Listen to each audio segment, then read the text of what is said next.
Veterinary ഡോക്ടർമാരുടെ വിദഗ്ധ സംഘം ബന്ദിപ്പൂരിലെ രാമപുര എലഫന്റ് ക്യാമ്പിൽ എത്തിയിട്ടുണ്ട് എന്നാണ് മനസ്സിലാക്കുന്നത്. ഏതായാലും അവിടെ നിന്നുള്ള ഒരു തത്സമയ വിവരങ്ങൾ കിട്ടുന്നതിന് ഒരു പരിമിതിയുണ്ട്, പ്രത്യേകിച്ച് റിമോട്ടായിട്ടുള്ള ഒരു ഭാഗമൊക്കെയാണ്. ഏതായാലും അല്പസമയത്തിനും തന്നെ അതിന്റെ വിശദാംശങ്ങൾ ലഭിക്കും. ഉച്ചയ്ക്ക് മുൻപ് തന്നെ പോസ്റ്റ്മോർട്ടം നടപടികൾ പൂർത്തിയാക്കാനാണ് കർണാടക വനം വകുപ്പ് ഉദ്ദേശിക്കുന്നത്. നേരത്തെ കേരളത്തിലെ വനം മന്ത്രി പറഞ്ഞതനുസരിച്ച് കേരളത്തിലെ ഒരു ടീമും ഇതിനോടൊപ്പം ചേരുമെന്ന് പറഞ്ഞിരുന്നു. അതുകൊണ്ട് തന്നെ അതിൻ്റെതായിട്ടുള്ള ഒരു കാലതാമസം ഒരുപക്ഷെ ഉണ്ടായേക്കാം. ഏതായാലും PCCF പറയുന്നതനുസരിച്ച് ഈ ആനയ്ക്ക് എന്ത് പറ്റിയെന്ന് അറിയണമെങ്കിൽ അത് തീർച്ചയായിട്ടും പോസ്റ്റ്മോർട്ടം നടപടികളിലൂടെ കടന്നുപോയാൽ മാത്രമേ അത് മനസ്സിലാക്കാനാകൂ.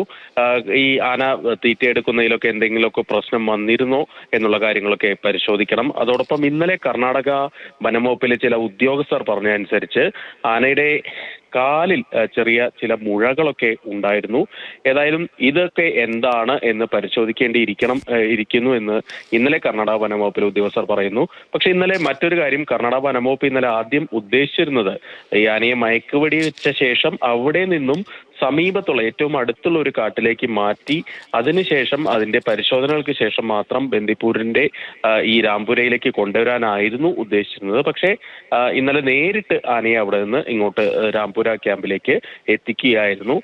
ഏതായാലും ഈ 2 ആഴ്ചകൾ അല്ലെങ്കിൽ 3 ആഴ്ചക്കിടെ 20 ദിവസത്തിനിടെ ആനയ്ക്ക് മയക്കുവെടി പലതവണ ഏൽക്കേണ്ടി വന്നിട്ടുണ്ട്. ഇത് ഏതെങ്കിലും തരത്തിൽ ആനയുടെ ആരോഗ്യത്തിന് പ്രശ്നമായിട്ടുണ്ടോ എന്ന് കൂടി പരിശോധിക്കണം. ഈ ചോദ്യങ്ങൾക്കെല്ലാം ഉത്തരം കിട്ടണമെങ്കിൽ ഇത് ഈ പോസ്റ്റ്മോർട്ടം നടപടികളിലൂടെ കടന്നാൽ മാത്രമേ സാധിക്കൂ. രാവിലെ PCCF സുഭാഷ് മൽഖയോട് സംസാരിക്കുമ്പോൾ തന്നെ അദ്ദേഹത്തിന് ഒരു പ്രാഥമിക വിവരങ്ങൾ മാത്രമേ ലഭിച്ചിട്ടുള്ളൂ.